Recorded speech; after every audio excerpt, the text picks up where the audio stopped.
listening to PetLifeRadio.com. What Were You Thinking is brought to you by Dog.com.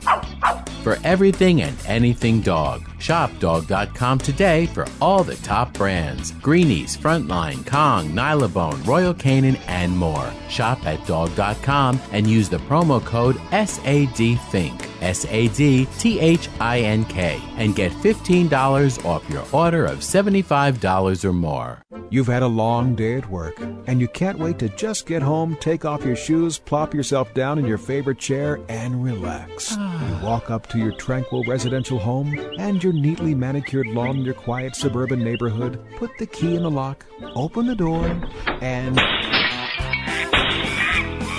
yes, the pets have gone wild!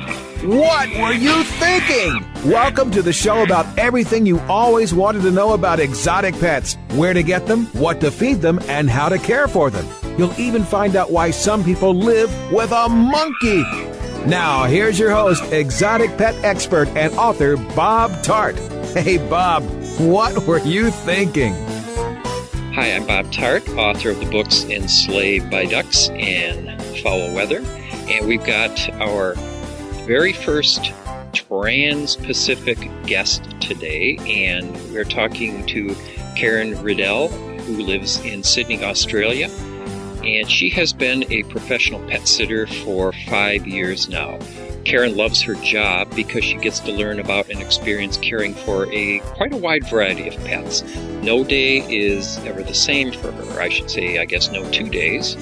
Here's some of the animals that Karen has looked after. House and yard rabbits, and I'm going to have to hear about the yard rabbits. Guinea pigs, rats, mice, axolotls, seahorses, aquarium fish, frogs, bearded dragons, cockatoos, galahs. Did I say that right, Karen? Yes. Okay. Budgies, rainbow, lorikeets, etc. Karen says that she is happy to look after any animal as long as she has time to research their care and the owner is willing to show her exactly what has to be done. And the more specific, the better. Hey, Karen, how you doing? I'm well, thanks, Bob. How are you? Great. Thanks so much for coming on the show. Thanks for having me. Oh, sure. My first question for you is, how soon can you get over here? It's very difficult for my wife and I to ever get out of town. We have probably about 50 animals here. When we do take trips, we found that it's really difficult to get a pet sitter. We've had some good experiences with some good people, but we've also had some very bad experiences. So I'm hoping that you can tell people what to look for when they are considering a pet sitter. But before we get into that, I want to talk about how we met, about the first email that you sent me. Do you remember that? About Dusty? Yes. Good. Why don't you tell that story? Sure. I obviously listen to the podcast of your program while I'm driving because with the pet sitting, I'm doing a lot of driving from job to job, and so I'm in the car a lot. And I was driving along, and I put my foot on the brake, and I heard this squeak, and I thought, oh no, that must be my brakes going. I thought, well, maybe not. Maybe it was a sound from the podcast. I thought, well, I'll just try again. So I just gently put my foot on the brakes, and sure enough, squeak. I'm like, and I'm ever the optimist. I thought, I'll just try one more time. And I did it again, and it squeaked again. I've gone, oh no, I'm going to have to book the mechanic. And right then you said, and that was Dusty. So it made me laugh because you had been talking about how cheeky he was, and I thought he was playing a practical joke on me all the way over here in Australia. That's very good. And I think that's the first time I've caused anybody car trouble a continent away. Very good. I have so many questions for you. It's hard to know even where to start. I guess I should start right off by asking you how you took on the role of a pet sitter in the first place. It was actually kind of accidental. I was looking for work, and there was a job going with a dog walking and pet sitting company, and I had a lot of dog handling experience. But I didn't have much experience with anything else, but he put me on because he felt that a lot of the job is dog walking, so he felt that was suitable. And so then I just started to learn about all the other different types of animals as each one came along. And it's turned out that that's actually been the more exciting part of the job for me, to be able to make sure that people feel comfortable while they're away and experience their animals and look after them and learn about them. And I just find it really interesting and really satisfying. Do you get a lot of nervous pet owners who call you quite a bit while they're, on their trip or away from home? Yeah, very much. But I actually encourage them to call me, because if they call me, then if I've got any questions, I can ask them. And also, I'm just fanatical about my own pets. So on the rare occasions that I've had to leave them, I've rung whoever's looking after them every single day. And so I think, you need to feel comfortable with the person looking after your pets, and to be able to feel that you can call them, even if you do call them every morning and say, now what's happened? How are they? Did they have breakfast? I think that's reasonable for someone who cares as much about their pets as I do. Yeah, that's what we tend to do. Is when we're on a trip, we will call every evening, and I found it's a very good thing to do, because there's often something that, even though we have given the pet sitter an instruction manual, about the size of War and Peace, we always tend to forget something. And so it's always real good when we talk to the pet sitter and she will say, oh, here's something I want to ask you. Yeah, it is. It's great. And the other thing is that no matter how much because it's such routine for you, sometimes people don't write down something that if I come in and I don't know your animal, I actually need, because it's really routine for you. You don't actually think to write it down. Right. So having that extra contact really helps. Yeah. What was your first pet job other than, the dog walking? What was? We do lots of cats, but probably the first one would have been the house or the yard rabbits. Oh, one of my first ones, where I wasn't actually looking after the rabbits, but they had a lot of rabbits that somebody else was looking after, and they were living free range in the yard. I had never heard of that before. What kind of rabbits were these?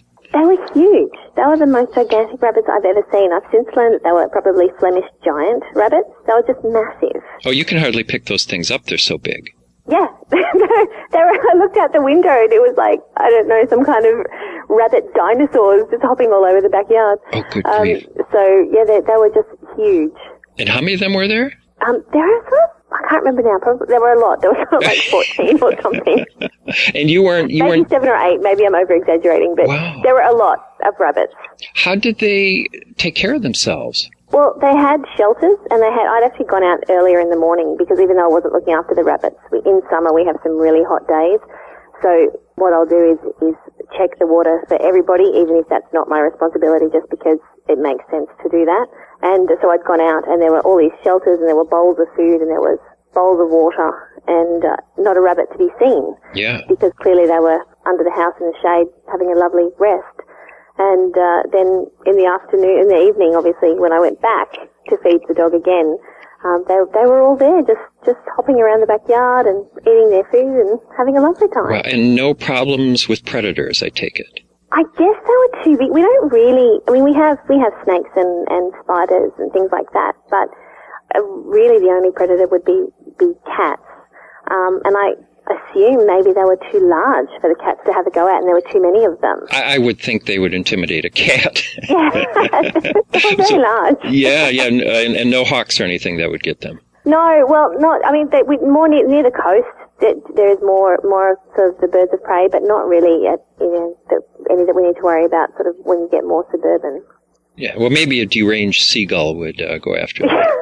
Possibly. Yeah. This is kind of a tough question for you, but which pets would you say are the most challenging to care for? For me, I found the reptiles most challenging because I haven't had anything to do with them before. Yeah. And I just have troubles with working out when they're sick or when they're not acting normal, because I don't really know what normal is for them. So for me, definitely the reptiles are the most difficult. Well, but I enjoy them. Yeah. Well, how long are the people usually gone who you're pet sitting for? Usually people are gone for, about a week. Sometimes, 2 weeks would be a long stay. Normally we do a lot of weekend stuff, and usually a week is sort of our average.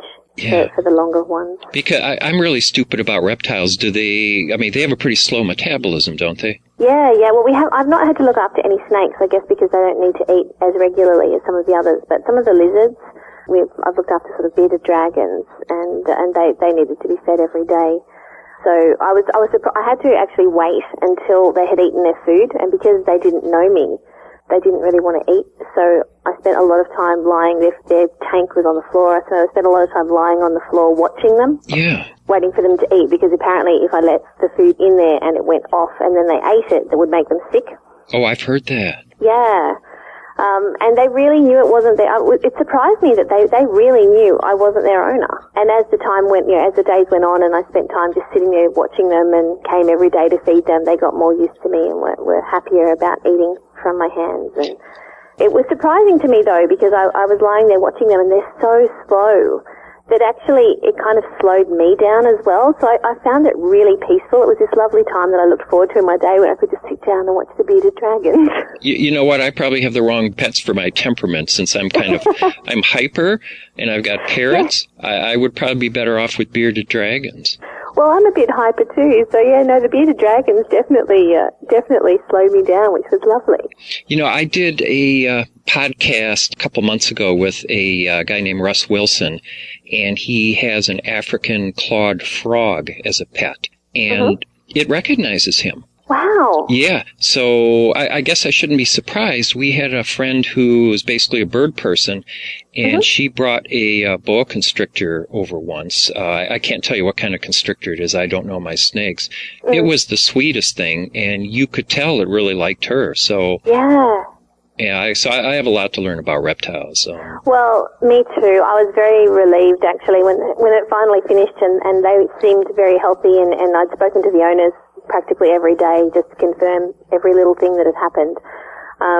And so I was kind of pleased when it finished, and I was able to hand them back healthy bearded dragons. Yeah. And I got an email from them later just to say that they got home and the bearded dragons were smiling and they were so happy, and everyone was happy, and apparently they were really happy to see their owners as well, which was great. Oh, that's great. Now, have you ever gone to someone's house to pet sit and you found a pet that you didn't know was there? I mean, you told me about the rabbits, but I just sort of envisioned somebody having a back room or something, and you go in there and there's like something they forgot to tell you about. No, I haven't actually had that happen.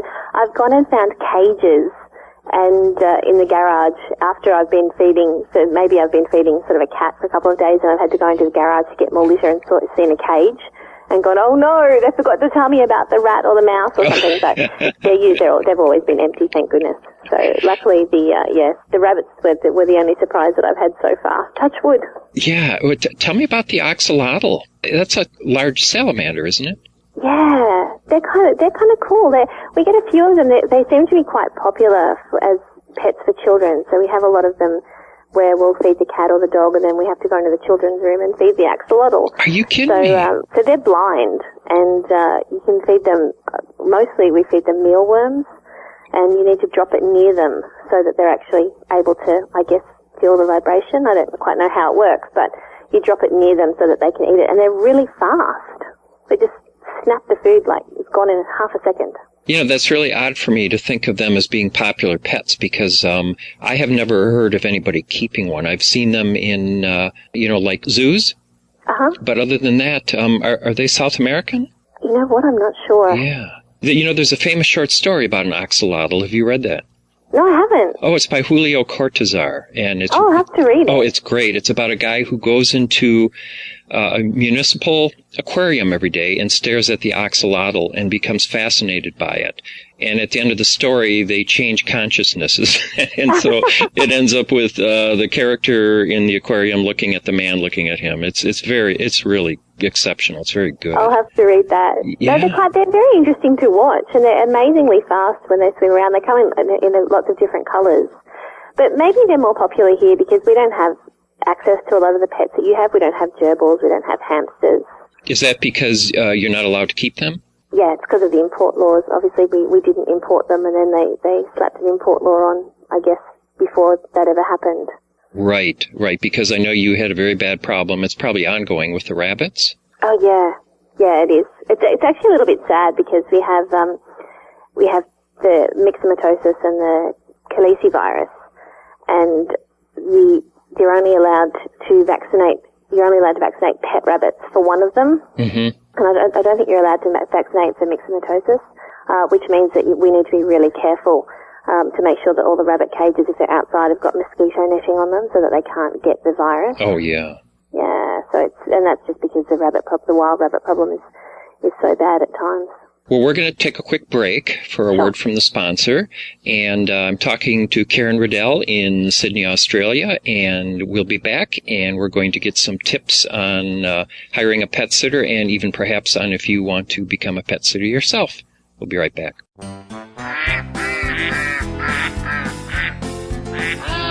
What Were You Thinking? We'll be right back after Bob gets the ducks out of his living room. Don't go away.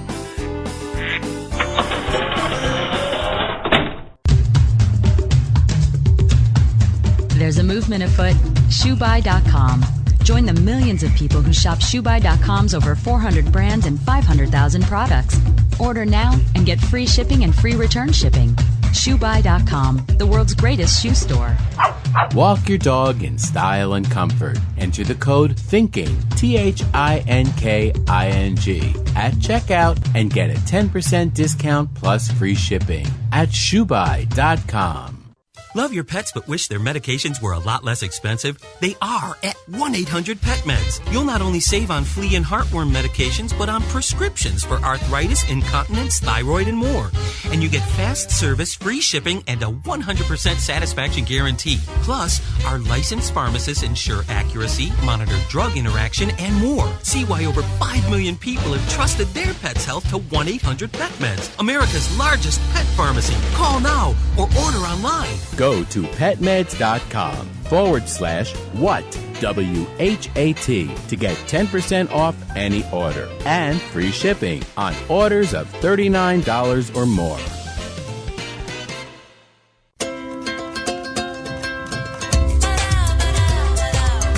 At Petco, we really love pets. There isn't anything we won't do to make sure they're getting the best products and the best care. So when you ask us a question like, so how do you feel about cat condos? We can say from experience, feels like home for her. Enter the code WHAT, WHAT, and save 10% on orders of $65 or more, plus free shipping at petco.com. Hello? Danica, where have you been? Oh, Grandma, I've been busy, racing, GoDaddy girl. Oh, I built my own online store with GoDaddy. Really? Let me see. Grandma'sAuction.com. Hey, aren't those Grandpa's golf clubs? Grandma needs her bingo money.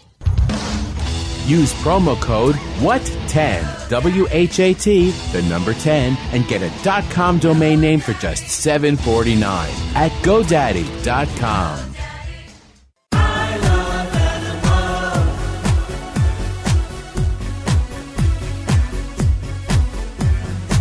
If you ask the question, what do I want? What do I need? I'll take affection. I really should mention I need time, I need love, I crave attention. This is me waiting by the door, with shaking tails and happy hearts, and running circles round the floor. That's always when the party starts. They are my friends, they are my children, they are the furry elders and kids. They are my family, they understand me, that's how I love my pets. I Love My Pets, the new single by Mark Winter, available on iTunes.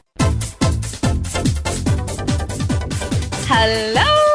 I'm Deborah Wolf, and I'm inviting you to my animal party on Pet Life Radio. The dress code? Come as you are. Pajamas, a tux. You can even go naked like your pets. Unleash your party animal at my animal party. Guests you know from Animal Planet, TV, radio, the news, and bookstores will be joining me. And that's because after I won Best Pet Radio in America from the DWAA, I got my paw in the door and I met a lot of amazing people. And the best of the best are going to be coming to the party. They're coming to party with us. So join us at the animal party. Don't miss the party. Every week on demand, only on PetLifeRadio.com. Let's talk pets. Let's talk pets On Pet Life Radio. Pet Life Radio. PetLifeRadio.com. Okay, ducks are in the pond, rabbits in his hutch, and monkeys... Ow! In my car! Oh, okay, well, I go check my insurance policy. We'll turn you back over to Bob. Hi, you're listening to What Were You Thinking? I'm Bob Tart, and I'm talking to Karen Riddell. Am I saying your name right, Karen? Yes. Okay, in Sydney. Now, I would think that chickens would be very easy to take care of. In fact, you're talking about the bearded dragons. One reason I love our hens is that they're actually very calm, and when I go into the barn, they just kind of cluster close around me looking for treats. But you've had some problems with hens, right? Chickens are my nemesis. I don't know why. Chickens and I just don't get along. It's and I like them. It's just I don't know. I think part of it is because often it's the first time that I need to put them back, put them away. Like people go away, they let them out in the morning because it's often people will let them out to run around the backyard during the day, and so then you have to go in, and they've never met you, and you're trying to put them back into their little pen, and I had one incident where it was just pouring rain, and I ended up spending, I don't know, probably 20 minutes trying to get these chickens, these two little chickens, Blossom and Cherry or something like that, back into their pen. And they didn't know me, and it was probably a little bit earlier. I think that because we have daylight savings in summer, I think that their owners usually put them in, closer to sort of 7 or 8 o'clock at night, whereas I think I was there about 5:30, 6 o'clock, so they weren't having a bar of it. Well, it's funny. I'll bet the owners could go up there and just wiggle a little finger or raise an eyebrow. And Oh, for sure. Yeah. They left this note saying, they're wonderful chickens. You're just going to love them. And they're really, really good about going back in their pen. They're fantastic. Yeah. And so there I was laughing and in the pouring rain at the stupidity of me running around a backyard with 2 chickens. It's a job that gives you plenty of opportunity to make a fool of yourself. Well, we have a large pen attached to the back of our barn, and in the summer, before I put them in, I fill up the 2 wading pools so that they'll be ready for the ducks the next day. Mm-hmm. And the ducks and hens are pretty smart because as soon as I'm filling the second wading pool, they're just automatically in the barn. They've just learned, just by watching me, they've learned the routine, and they just march in. But of course, I would never probably think of telling a pet sitter that. And, our version of Karen would be out there waving her arms and, maybe with a net chasing one of our little bantams. So that's right, and they said that they were really well-behaved chickens. Oh, yeah, I'm sure they are well-behaved. They just don't want to go in. That's right. Yeah. Now, we had only once when we were away, our pet sitter had to take one of our animals to the vet, and I'm wondering if that's something you ever have to deal with. Actually, I haven't, until just this Christmas, we had a cat that wasn't weight-bearing. The first day I went to feed it wasn't weight-bearing on one of its front legs, and so I rang the owners and said, look, I really think it needs to go to the vet, so we popped it up to the vet. It had a fight with another cat the day before the day the owners had left, they said. But and this is something that they didn't think to tell me, and so probably, what I would like to say is that, there is no such thing as too much information for a pet sitter, because that way, if I had have known that the cat had been in a fight the day that they had left, then I would have made sure to go and make sure the cat was walking properly and I would have known what it was when I saw the cat wasn't weight-bearing. But anyway, so we took it up to the vet, and it had to end up having a drain put in, got an abscess, and spent the majority of the time actually at the vet, and I picked it up just before they came home. Well, this is probably a good time to talk about what people should do to prepare for a pet sitter so that, they give good information. But in the first place, how do people find a pet sitter? I don't know how it works in the States. In Australia, it's really still a fledgling industry. So I think there is an ANZ pet sitting organisation, but it's not really well publicised. Mm-hmm. So I guess really Googling and word of mouth is the best way. Yeah, what we've done is we'll either call a local vet and ask if they have any suggestions. Yeah. And sometimes, we live in a little town out in the country, and so sometimes Linda will put an ad in the little weekly newspaper. Mm-hmm. And that's how we found them. But how do you advertise yourself? Is it just word of mouth? We advertise through the Yellow Pages, and which is sort of the big phone directory here, and the internet. We get most of our business through word of mouth, because if people are happy with what we do, then they tell their friends, and people are looking for someone that they can trust, I think, when it comes to their pets, because it's really hard to hand your babies over to somebody else, hoping that they'll look after them the way that you will. Oh, yeah. Do you want to give your business a plug? What is the name of it?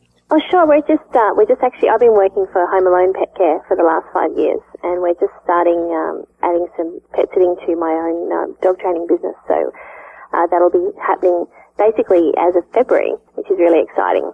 And, so that's, the URL for that is spotdog, spotdog.com.au.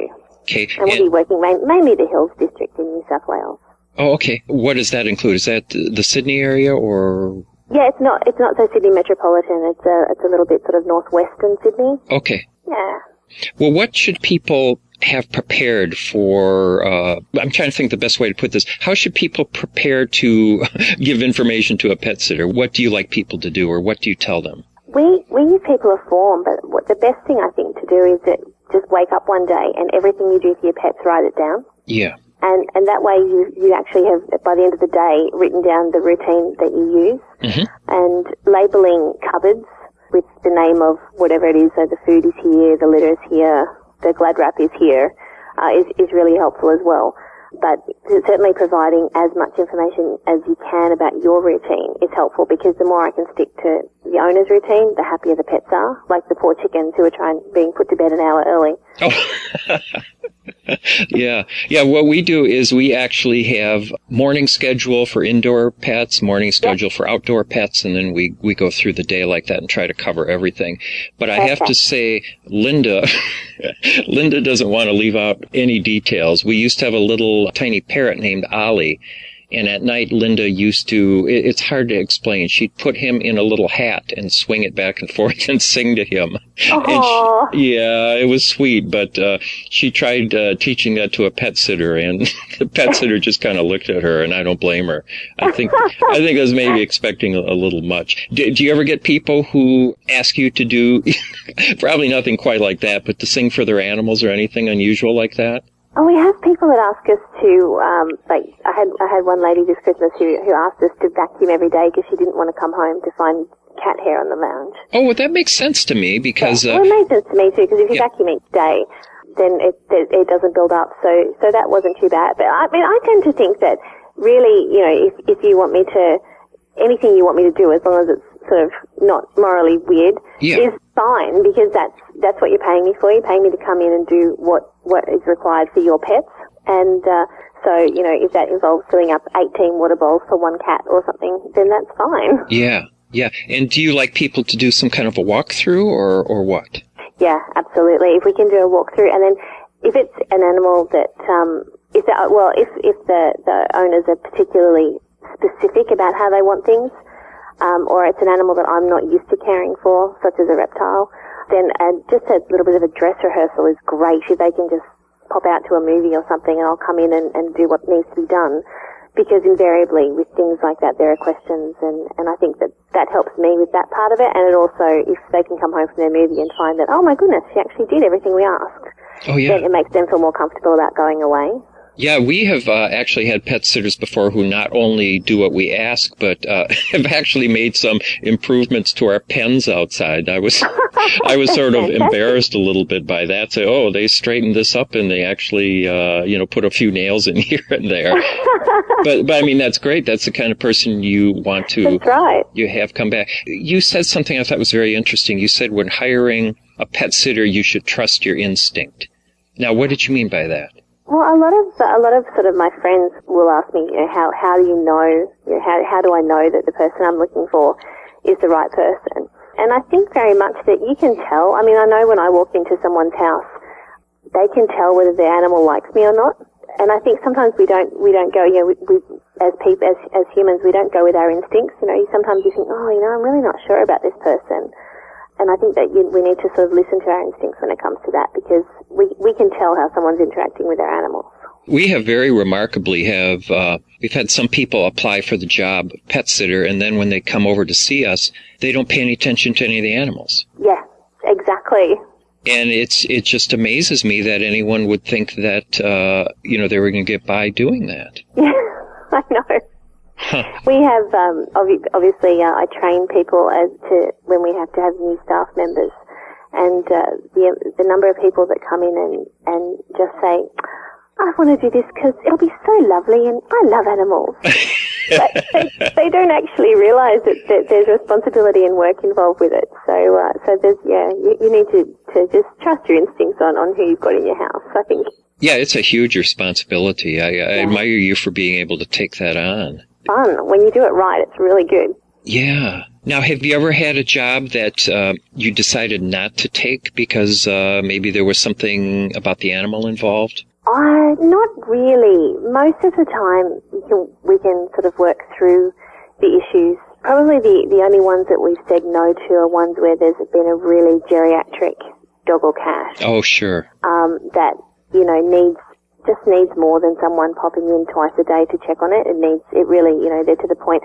And it's unfortunate that some people, when they have to go away with a very geriatric animal, kind of think, well, you know, if I leave it and it dies with the pet sitter, then I don't have to deal with that horrible part of it. Yeah.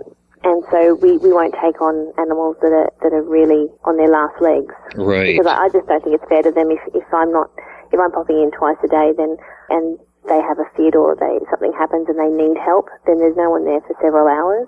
Mm-hmm. And so in those situations, we recommend that maybe the dog stay or the cat or whatever stay at the vet. Right. That's a very good suggestion. What tips would you have for somebody who would be thinking of a career as a pet sitter? Listen. It's all about listening. I think it's about believing that the people who have the pets know what they're doing. And so if you listen to them, they'll be able to tell you exactly what normal is. And that's the big thing. You know, what does this creature, be it a cat or a dog or a guinea pig or a rabbit, what does it normally do? What's its normal behavior? And how do I look after it? And what do I need to do? And if you listen properly, and then that pretty much gets you through. Yeah, that's got to be a tough thing, knowing what's normal for an animal. It is. As you see different ones, you get more used to it. But because they're all individuals, sometimes you need to ask. Yeah. Yeah, and plus, I'm thinking birds, since we have parrots, they might decide to act up, you know, while you're taking care of them, because, I mean, our animals act up with us. And so they'll probably do it with a pet sitter, too, so that would be kind of tough. My wife's parrot stopped talking for 3 days last weekend, and we never did really find out what happened, but I was going to take him to the vet on Monday, but by Sunday evening he was back talking again. But, you know, that kind of stuff can really scare you, and I would think as a pet sitter that would throw you too. It's horrible when something like that happens and you think, oh, I don't know if this is normal. And again, that's where it comes into just being able to have that communication with the owner, so that when they ring you or if you ring them, you can say, look, this is what happened today. Is this something I need to get on? Because with a lot of the animals, if there's a problem, you want to get them to the vet sooner rather than later. Right. And I guess you need to have not only a love of animals like you were talking about, but you really have to have a lot of patience, don't you? Yeah, you do. But I mean, it's not as, I wouldn't classify myself really as a patient person, but I don't find it hard when it comes to the animals, because you know that you need to slow down in order to get them to trust you and to start to build that relationship. And it's so satisfying when you come in on the third or fourth day and the animal, you know, the house rabbits come hopping up and meet you at the front door, and they're so excited to see you, and you start to really be able to build a relationship with these animals. Yeah. Fantastic. Yeah, that's great. Well, believe it or not, a half hour has gone by. Wow. Yeah, yeah. So I want to thank you so much for being on the show. It's great talking to you. Thank you very much. Yeah, and I also want to tell my listeners that if they would like to be on the show, it's easy. Just drop me an email. Just email Bob at PetLifeRadio.com. Tell me about the critters you have, and if you have any good stories about them, tell me that. And, tell me a couple stories, and you could be my next guest. So thanks to all my listeners. Thanks to my great producer, Mark Winter. And thanks, Karen. Thank you. Okay, bye. Thinking about buying a monkey? How about a ferret or a skunk? Then check out the show that will answer the burning questions. Where do you get them? What do you feed them? How do you take care of them? And most of all, what were you thinking? With exotic pet expert and author Bob Tart. Every week on demand from PetLifeRadio.com.